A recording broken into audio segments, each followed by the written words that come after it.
ما يمكنش انه يكون سبق لك ما سمعتيش هذه الكلمه ديال النيكروفيليا. ما عند شي واحد من الاصدقاء ديالك او لا سمعتيها في شي فيلم. انا متاكد اننا كنا سمعنا هذه الكلمه، ولكن قليل فينا اللي كيعرف المعنى ديالها. وباش نزيد نقربكم من الموضوع، خليونا نكونوا متفقين على ان الناس فيما يعشقون مذاهب، ولكن باش انه يكون هذا المذهب هو ممارسه الجنس مع الجثث، هذه حاجه اخرى.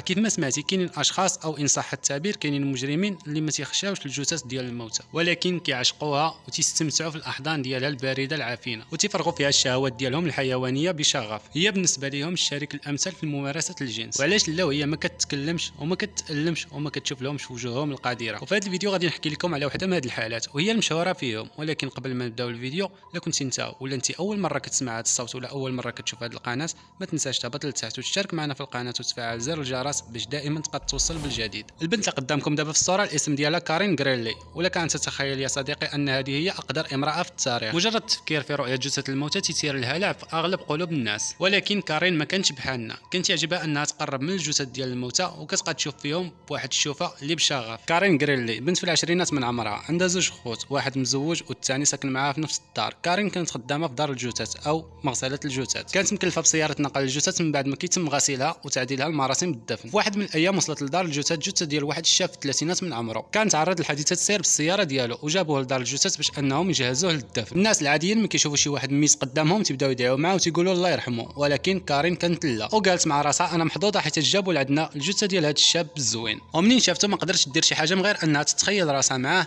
وفي الاحضان ديالو. كارين تفكرها بوحده، ومن بعد ما تم غسل الجثه وتعطيرها ووضعوها في سياره نقل الموتى باش تنقلها كارين للمقبره، في الجهه الاخرى كانت العائله والاصدقاء ديال المتوفي تيساينوا الجثه توصل باش يدفنوها. الساعه الاولى والثانيه والثالثه والجثه مازال ما بانتش، والناس ما بقاوش قادرين يصبروا وبداو تمشيو بحالهم. وهنا العائله ديال المتوفي اتصلت بدار الجنائز باش يسولوهم على الجثه فين وصلت، وكان رد مدير دار الجنائز بان كارين خرجت بالجثه قبل 3 سوايع من دار الجنائز. عائله المتوفي مشاو بلغوا البوليس وعاودوا لهم على القصه ديال اختفاء سياره نقل الاموات بالجثه اللي فيها. البوليس بداو تيبحثوا في احداث القصه، وكاع ما طاح لهم بالهم باش انهم يمشيو للدار ديال كارين، الا من بعد ما بلغ بها واحد من الجيران ديالها وقال لهم باللي كارين كاينه في المنزل ديالها. وهاد جارها ما كان في خبار والو من هادشي اللي واقع، غير كان في المقر ديال البوليس وسمعهم تيقلبوا عليها. البوليس وجاو مباشره للمنزل ديالها، وبالفعل لقاو السياره واقفه قدام الباب. دقوا عليها ولكن ما جاوبهم حتى واحد، وهنا البوليس تقرروا انهم يهرسوا الباب، وكيتفاجئوا بكارين ناعسه في الارض وهي عاريه تماما، وفي جنبها الشاب وحتى هو عريان. وفي جنب كارين لقاو بعض الحبوب والادويه اللي كيستخدموا كمسكن للالام، ولقاو في جنبها كذلك ورقه مكتوبه بخط كارين واللي مكتوب عليها انها مارست العلاقه الحميمه مع 20 واحد قبل من هذا الشاب، وباللي ندمت على هذا الشيء اللي دارت وما عرفتش علاش كانت كدير هذا الشيء. ومنين قبضوا عليها البوليس وضعوها تحت الفحص الطبي باش يثبتوا انها دارت هذا الشيء بكامل قواها العقليه. وبالفعل لقاو الاطباء بان كارين ما كتعاني من حتى شي مرض نفسي. وهنا فين كاينه الصدمه القويه، حيت القوانين في كاليفورنيا ما فيهاش شي نص واضح كيتعلق بممارسه النيكروفيليا،